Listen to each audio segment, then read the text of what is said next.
guys, punta tayo dito sa Save More. Bumili tayo ng regalo dahil Mother's Day ngayon. Yan, bumili tayo ng regalo kay Mrs. Cadox. Tapos yung kanyang paborito na Chili Ace. Dalawa, walang kamatayang Chili Ace. Yan, Chili Ace. Dalawa. Lalagay ngayon natin dito sa box. Ngayon, ating ilalagay dito sa balutin natin. Una naman natin ilagay ay ang isang Chili Ace.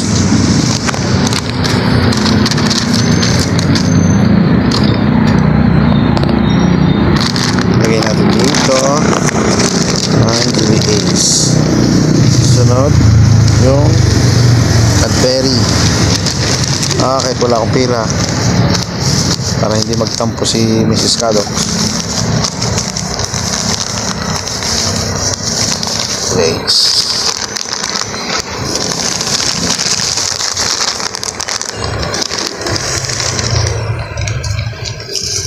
At sa Your Smile. Yan. Always ngiting yan siya.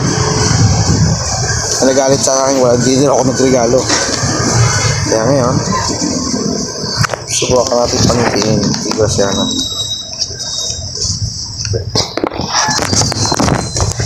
Pangitiin natin. At ayan na nga guys. Palagay na sa Smile. Nagkalat pa ako dito. Palagay natin dito ang plastic. Tapos meron pa akong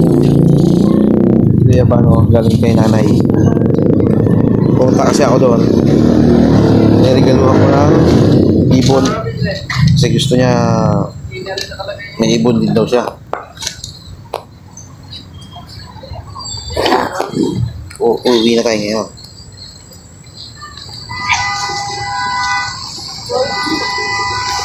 Mag-ride na tayo. Kaya abangan natin mamaya. At ako po ay lalarga na. Bye. So ayun guys, nandito nga tayo. Salubong natin kay guys. Siya.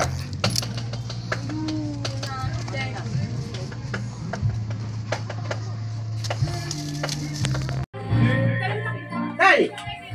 Salubong ko. Ako marito ka. Ano ka? Ano? Iwan mo ako. Siyempre. Ay, di. Ikaw ka lang nanay. Tapos sa Mother's Day. Smile, mag-iyak. Smile. Mag-iyak, oh. Oh. Oh. Ito nga, regalo ko. Ito hindi sa iyo. Ito, ito. Oh, smile. Ito, pante. Pero mo yan. Iwan mo ako nasa kwarto. Ito yung sawa. Chocolate. Oh. Wala mo yan. Kasama dito. Ay, yung paborito mo. Oo. Happy Mother's Day. Iwanan niyo pa naman ako dito. Ang kasama. Ang tapoy. Wala man din. Ayun po, na-surprise natin si Mrs. Cadox. Bye-bye.